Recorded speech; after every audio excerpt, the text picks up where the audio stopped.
Yung totong guys, sayang.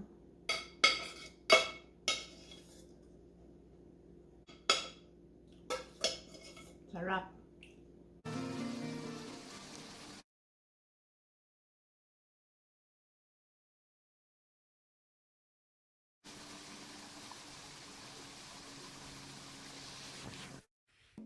Hi guys! Good morning! It's winter time, malamig ang panahon, so I think about cooking biko. Biko with a twist.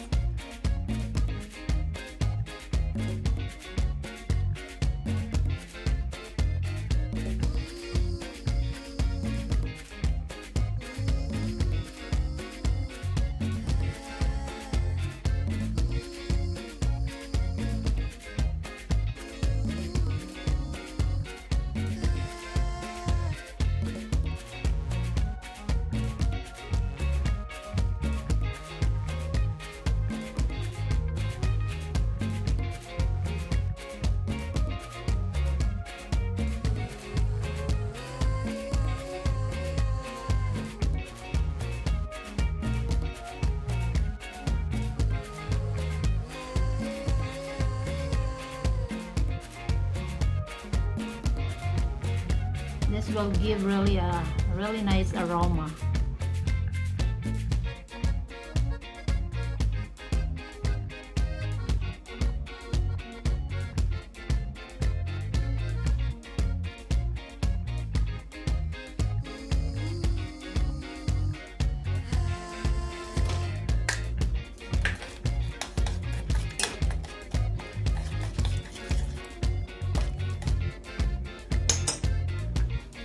Pinch of salt,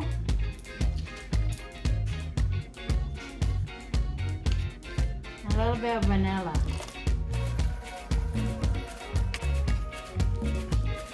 We'll continue cooking this until it reduces down and then the consistency is a little thicker. And then we're gonna add the mongo and the sticky rice.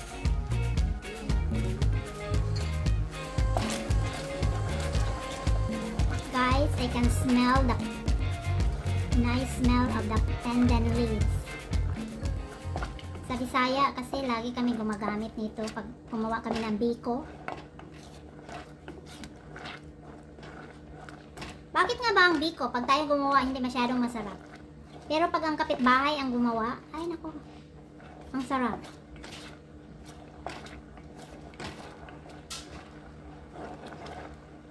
I remember nung maliliit pa kami, pag gumawa ng biko yung nanay ko, wala masyadong kumakain that day na ginawa niya. Pag mainit pa. Pero pag kinabukasan, nako, paunahan ng gising ng maaga. Yung huling magising, wala nang matira.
The mung beans, it's not mushy, it's not overcooked.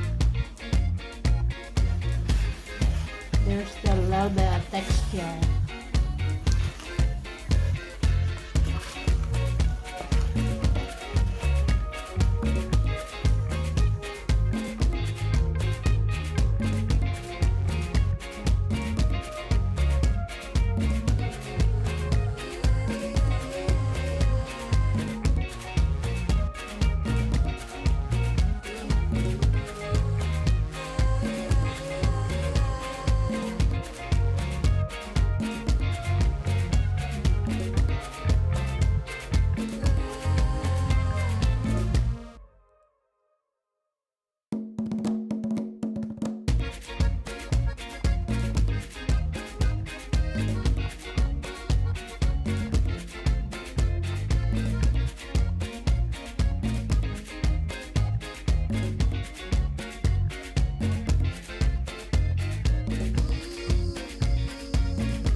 condensed milk.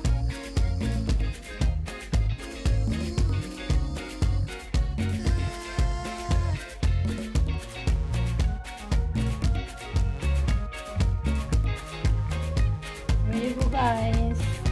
Our biko is done. Palamigin muna natin to, and then we're gonna have our afternoon snack.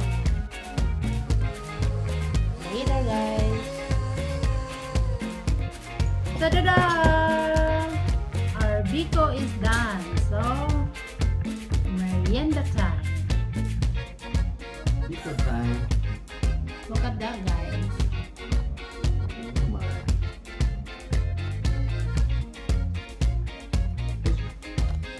Mungkin? Mungkin? Sticky rice, Iya. mung beans, and pineapple. It's sweet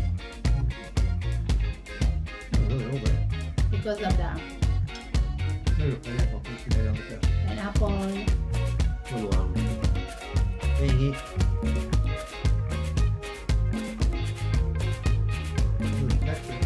Mhm.